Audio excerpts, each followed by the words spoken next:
मीरपुर नाम के शहर में तेजस अपनी पत्नी नीरू के साथ रहता था। पति पत्नी दोनों ही नौकरी करते थे। एक दिन तेजस गांव अपनी माँ के पास फोन करता है। हेलो, प्रणाम माँ।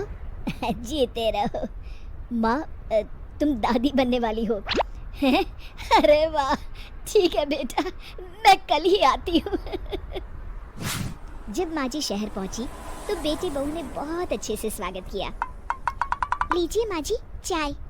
अरे गर्मा गर्म पकोड़े ले आओ माँ के लिए। नीरू रसोई में गई और 2 मिनट में ही पकोड़े ले आई। जी ये लीजिए। बहू जादू से बनाए हैं क्या? अभी तो रसोई में गई थी। यम्मी। माँ जी, शीला रसोई में पकोड़े तल रही है, मैं बस लेकर आई। हे भगवान, मेरा धर्म भ्रष्ट कर दिया तूने। अब तो गंगा जल से शुद्धिकरण करना होगा। दूसरे दिन, माँ जी मैंने नाश्ता बना दिया है, ऑफिस जा रही हूँ। पर अभी तो घर का सारा काम पड़ा है।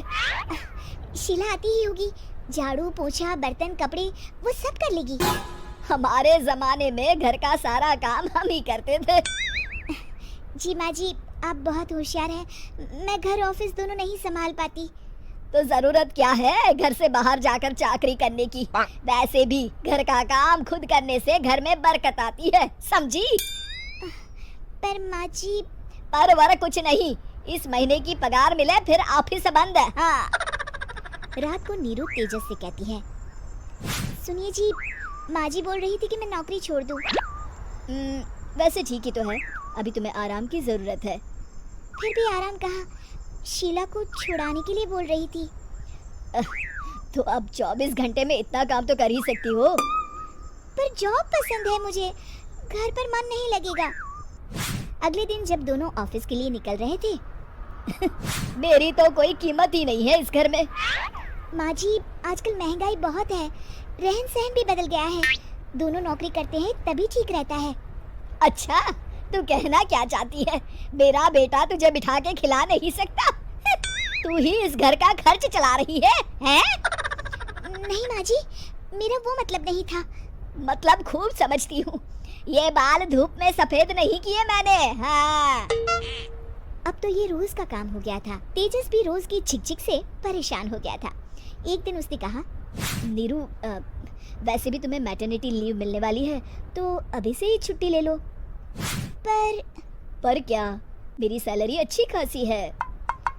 आखिर नीरू ने रिजाइन कर दिया। जब बच्चा हुआ तो घर में सब बहुत खुश हुए। कुछ दिनों बाद तेजस फाइल देख रहा था।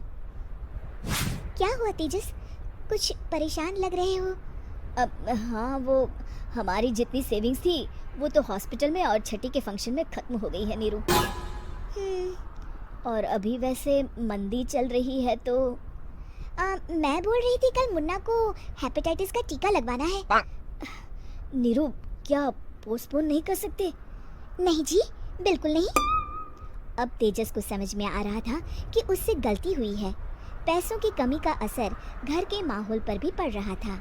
अगले दिन, बेटा मेरा चश्मा और ये दवाइयाँ ले आना, पर्चा देते हुए माँ जी ने कहा। जी। तेजस, मुन्ना के लिए दूध का डिब्बा और डायपर भी ले आना, और ये किराने के सामान की लिस्ट है, इसे भी लाना है। तेजस गुस्से में लिस्ट मरोड़ कर फेंकता है और चिल्लाता है, पैसे क्या पेड़ पर उगते हैं? ये ले आना, वो ले आना। अरे पर ये जरूरत का सामान ही है। वो गुस्से में बिना कुछ कहे ऑफिस चला गया। अरे लंच तो ले जाइए। नीरू दौड़ कर डिब्बा पकड़ाती है। एक दिन खाना खाने के बाद, नीरू, अब तो मुन्ना कुछ बड़ा हो गया, तो अब तुम वापस ज्वाइन कर लो ना जॉब। पर इस रिसेशन में जॉब मिलना बहुत मुश्किल है। ट्राई तो करो। फिर मुन्ना? माँ जी है ना, और एक फुल टाइम मेड भी लगा लेंगे। पर माँ जी, उन्हें तो पसंद नहीं।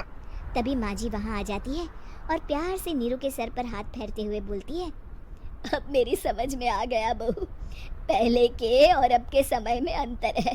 तुम काम शुरू करो, मुन्ना की जिम्मेदारी मेरी। मेरी प्यारी माँ जी। ये कहकर नीरू उनके गले लग गई। शिक्षा परिवर्तन संसार का नियम है, हमें भी समय के साथ चलना चाहिए। उम्मीद है कि आपको हमारी ये कहानी पसंद आई होगी। कृपया हमारे चैनल को सब्सक्राइब करें और सभी अपडेट्स के लिए बेल आइकन जरूर क्लिक करें। और हाँ, वीडियो लाइक और शेयर करना मत भूलिएगा। Bye bye.